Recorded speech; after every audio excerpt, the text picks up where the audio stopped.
Hey you guys, it's your girl Dash coming back to you from Real Takes. Today I'll be doing a review to Siren episode 6 titled Showdown. And let's just say a showdown it was. This was a good episode. I like the steady pace of how it is just unveiling more about the sisters, Ren and Donna. And also the possibility of learning more about Helen. Now, last episode I was so engulfed in the fact that the reveal of Ellen basically stating to Donna that she understands she, a lot more than she would care to tell, but did let her know that she's one of them. That was the reveal, and I was so excited about that reveal. Now, going forward, we did see where Ren and Donna are having some conflict because Donna wants to go back to the war and all that. And she's like, we can't, there's no food. Let's work with Ben and Maddie to, see what they can do to help us, because if they don't have no food, they're going to have to come up to shore.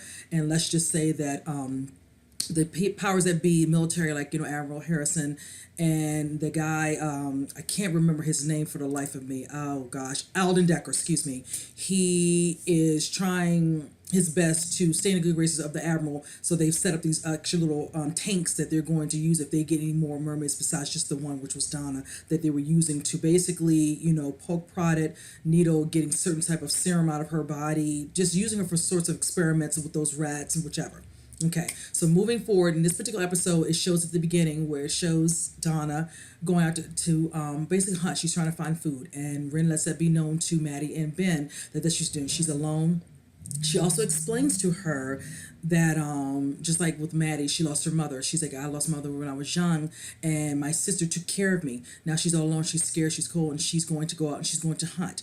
So they know she's out. She's actually goes over to the, I want to say, Pone Hall seafood facility, breaks back in, and she's kind of looking around. She goes up to one of the offices. She sees a picture of the Pone Hall, father and son pictures. Of course, she recognizes Ben's face, kind of slaps the, photo down, and kind of walking around. Unbeknownst to her, Alden Decker shows up. He's basically now in town because at the end of last week's episode, it shows him cutting through a pathway off of a bridge into Bristol Cove.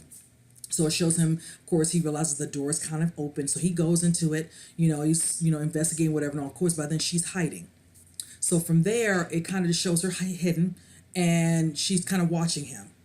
So from there, all you do see is the simple fact of she doesn't do anything. She stays hidden. She recognizes him because of what he has done to her, so she doesn't want to get caught again. So from there, it kind of shows, of course, the next morning where Maddie and Ben, they're all getting up, kind of getting the day started. She's reading the paper, and it does discuss the population of the fish. They're vulnerable in that particular area because at the rate that this fake companies come in using Pone Hall seafood to help them, get all the fish, whatever, and all that. Unbeknownst to his father, Ben's father, is that they're using his company's facility to basically do this so they can flush out any type of, sea creatures or mermaids that they can get to, so they can, do what they want at will. He has no idea, but of course Ben kind of has an idea when he saw the paper, him and Maddie discussing it. So of course it shows them together, and it shows, of course, Ren sitting there. Let me tell you, there's a scene that's really funny. Now, if you remember from last episode, where she put like a little kiss on Maddie prior to Maddie meeting up with Ben's mother, because she wanted to meet her, Elaine, to talk to her, just get to know her or whatever, because of course, as she put it, she sees Ben as always somebody who wants to come and catch the female, like a damsel in distress type of feeling. So when they had that scene this time around, he of course gives his girlfriend some, I think coffee, and he gives her a fish from head to tail to eat. He says his goodbye, kisses Maddie. She gets up, Ren, and kisses him and says the same thing, I love you, sits down. He's like, okay, that happened.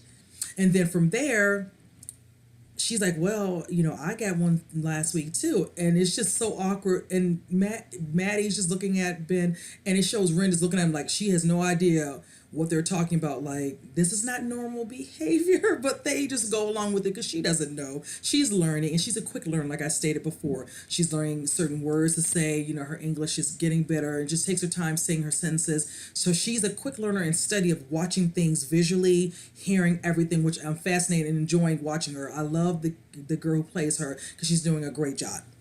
So moving on, they show scenes where eventually Ben comes into contact with Alden at his mother's fundraiser. They're telling him because prior to that he runs into his father and his brother. And he decides, let me use a strategic plan to see if I can get my father to stop helping this fake company called Coastal Mills, I think it was called, or Coastal Farm, excuse me. To stop, utilizing them to take advantage of the fish and all that, which will leave them nothing to find if they're doing them at such a fast rate pace. And he talks about the numbers crunch, let's do it like this, work with other companies like, similar to Whole Foods, whatever and all. The profit could be better, the margin could increase by 6-7%. And the father could clearly like the numbers. So he's like, okay, let me think about it. So from there, he lets him know, can you come to this fundraiser? Your mom, she had another bout where they were trying to figure out some stuff with her, issue with her walking with her stem cell, whatever, and it didn't work out. So of course he feels a little guilt. And so he decides, okay, I'm going to go. So from there, it shows Alden, of course, sneaking around the facility that Maddie works at and Ben, and he runs into one of their other colleagues and says that he's not here, he's not going to be coming back, because he's kind of fishing, like, what are you doing? Were you scoping around, looking at stuff, who are you? And he tells him about the fundraiser. So of course he runs into Ben, they start talking. Ben's already aware of him because he's already done his research. I give him kudos for that.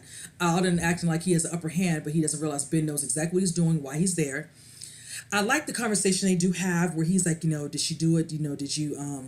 Did she sing to you? Did she do this and that and other? And at first he doesn't understand what he's talking about, but then he remembers. I want to say it was in the first episode because when she's, he's trying to help her with that little cut and bandage, she starts to kind of hum and sing and it puts him in some sort of trance where he's not able to move. I don't know. Same thing happened to Alden Decker with Donna's character. So he kind of catches him when he makes that comment to him, and he's like, I know what you're here for. I know who you're looking for, whatever. Because at first he's trying to play it off like, he's here to, be another biologist who's interested in his work, just a fake story up and down, whatever. But of course, what makes it worse is that he starts to befriend his mother, talking about certain things that he was doing with this type of stuff that he came across for stem cell that he put into rats, and it helped the ones who couldn't walk. And she's all excited, and he's upset, Ben, because he's like, you're telling her this, you're giving her false hope. Don't do that. He's like, you're overreaching. I know you're here to see me and nosing around, whatever, and all that, but leave my mother and leave my family out of this. So eventually he leaves him to go take care of something with the family for an award part of the ceremony. And then eventually from there, you see scenes between Helen and Donna. And let me tell you, Donna's hesitant of Helen, but Helen kind of understands and knows, she knows enough because, of course, she is one of them. Now that we know that part. All we want is more information. I need more. So you don't really get to know so much about that. So when Ren shows up with Maddie, they're like, okay, me and my sister are going to talk. So they decide to leave them. And at first, Donna's like, you care more about these humans. There's some bad humans and there's some good humans. Maddie and or Ben are good. And I love how she kept reiterating that because Donna wants to think everyone is bad, all for the simple fact that you were dealing with a certain select few who were basically doing tests on her, and who can blame her? She knows nothing of these people. They scooped her up in the net. They took her to this facility, and she was being, poked, prodded with a needle in her back. She has marks and scrapes on her back of her neck, whatever. She thinks of them all as bad. But Ren couldn't say it enough. She's like, you care more about them than you do me. And she knows that's not true. But it's just hurtful, and Ren does feel hurtful. And they have a couple hissing fits, so to speak. And it's just basically, there's still kind of, conflict there. It's like, she doesn't want to really hear what Ren says, and Ren really doesn't want to hear what she has to say because she can see the good nature in people, especially the way that Ben and Maddie take a shine to her, letting her stay there, feeding her, making sure she's okay, and trying to find a way to help them so they can help, their fellow, their mermaids. So from there, it kind of, you see a part where it shows, of course, Xander talking to Alden. He's explaining, like, you took our mermaid, I know you know about that. And of course Alden, he just talks him down, whatever, like, you're talking crazy talk, I don't know what you're talking about, whichever, because there's a scene where Chris does see him, and he's like, yeah, he was in town. He's like, why he's in Bristol Cove? You came all the way to Alaska. What are you doing? What's going on? Whatever. And all. And you're looking for my friend, like, over 30 days later, a month later, what's really going on? So that's why Xander doesn't want to really put down this whole scenario of it being a mermaid, which we all know is true. But Alden's trying his best not to. He's like, yeah, everything's not adding up with you. You're lying to me. And he's hesitant to believe. And he's like, nobody's going to believe you, whatever. And trust me, if he tells us to Ben, and Ben is basically, I feel bad that Xander is not in the loop. of what's happening. I really wish that Ben would just be honest, because he's going to be hurt when he realizes that you did know all this time. You kept this from me like you thought you were helping. Chris still has no idea, because he doesn't realize his crazy nurse really is the mermaid, whatever. He's clueless because of what happened to him being hurt and then being drugged for so long, whatever. He just thinks it was a crazy female. She wasn't very helpful. Granted, I had her badge and all this, and we got out of the getaway car, her car. But other than that, she was weird the whole time I was with her. So he has no idea. I'm gonna tell you how I feel about Xander and Donna at the end of this review. Of course, you see the scene where Maddie and Ben tell her to stay in. It looks like the police are kind of catching on to them. They have now a profile of composite of both of them they're using together. And from there, they're deciding we have to find both these ladies. Of course, Ren at first, and now Donna. And there's a woman who's out, one of the officers, and he's one of the guys, it might be a homeless man, says, I've seen them. I know who they are. He's like, I saw her over here this time over at one of the ships over at the dock, whatever and all, which is close to Xander, Chris, and Ben. And that's when she decides, I'm assuming from there, to scope around, whichever. Now from there, Ben and Maddie decide to let Renault stay indoors, and there's a man looking for you, whatever and all that. It's the one. That's the evil man that did what he did to Donna. And Donna kind of hears it. She hisses and all that. They take it upon themselves, and then when they say showdown, that's where it's a showdown, because of course Donna comes out first because he recognizes her. I wish, and he, of course, his sob story, oh, I wish, let me help you, we can do things better. So basically, you want to still do tests on her, but then you have the audacity to say there's a way to do it better. How is that? How are you going to make it better? I was just totally lost when he said, it's like right there.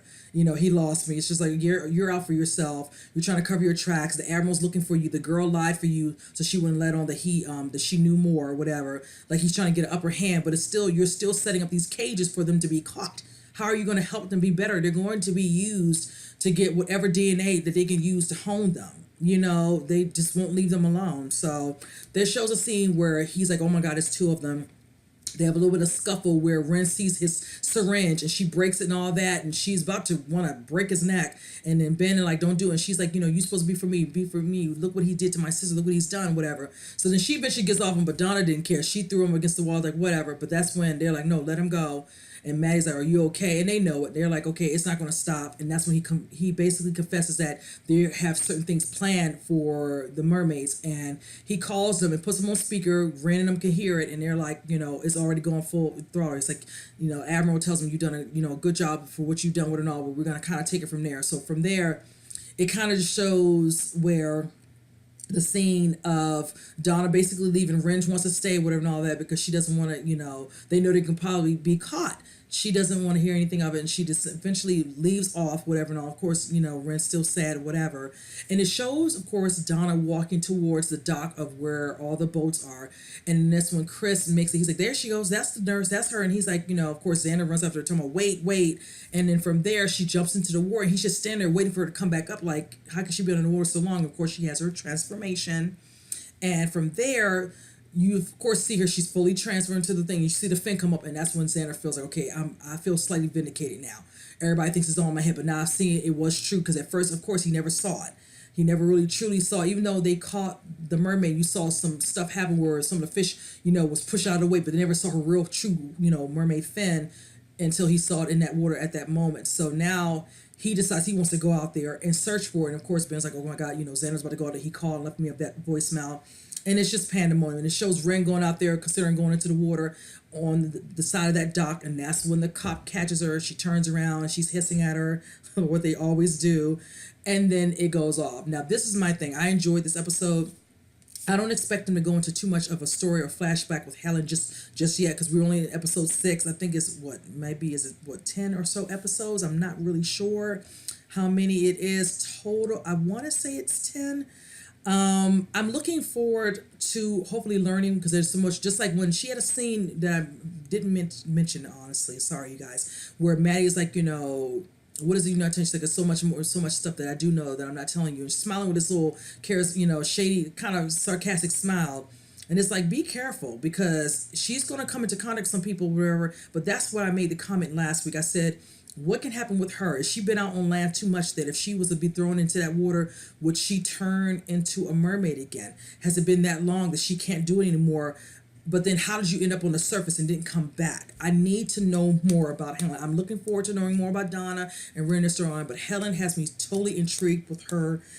that character. I really want to know more, and I want those flashbacks like yesterday. So I'm looking forward to knowing more about her. Secondly, I wanted to discuss about Xander and Donna.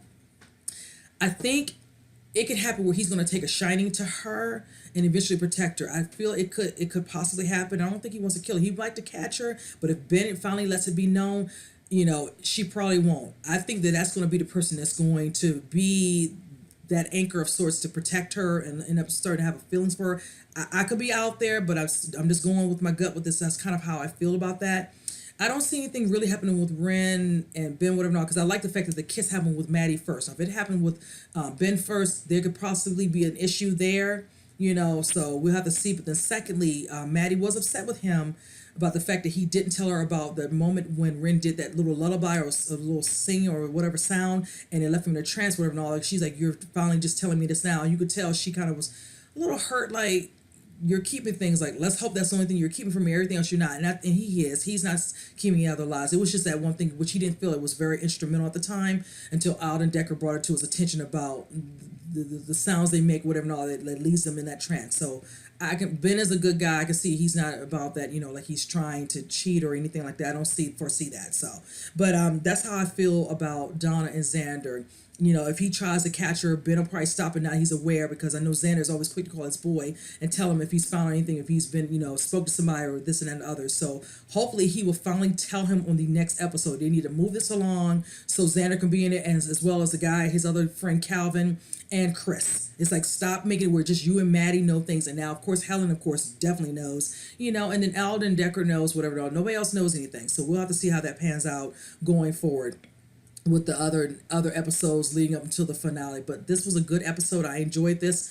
I'm worried about Ren and Donna, because now Alden does know it's more than one on land, and if he lets Admiral Harrison knows, that's right, they're living amongst us. I figure Helen needs to be careful, because if she's caught with them, they're going to think she's one, and who's to say they won't utilize her as well. So you could never tell. So, but anyway, I'm enjoying this season so far. They're doing a great job with slowly building it up a little bit. I'm hoping the last couple episodes do pick up a little bit more in the pace of the storyline, because some of it is slightly dragging. So let's hope with now that Xander knowing it now, and that could just kind of perpetuate, they'll get a little bit better as each episode from here on goes out. You guys comment below. Let me know which parts of it that you enjoyed. What did you like? What you looking forward to? If you're like me, you're psyched to know more about Helen like I am. I really am. And with that said, I will see you guys on the next review. You all take care. Bye-bye.